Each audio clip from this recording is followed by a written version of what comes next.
Joint mobility drill, back crackers. Also known as the supine, means laying on your back. Cross body,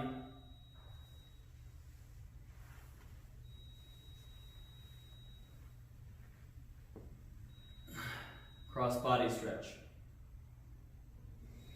This can be performed both as a dynamic flexibility movement or as a static stretch.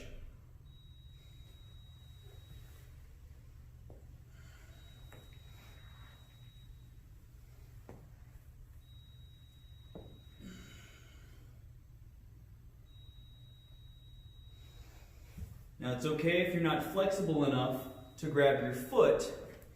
You can also grab the knee, bending at 90, crossing it across your body.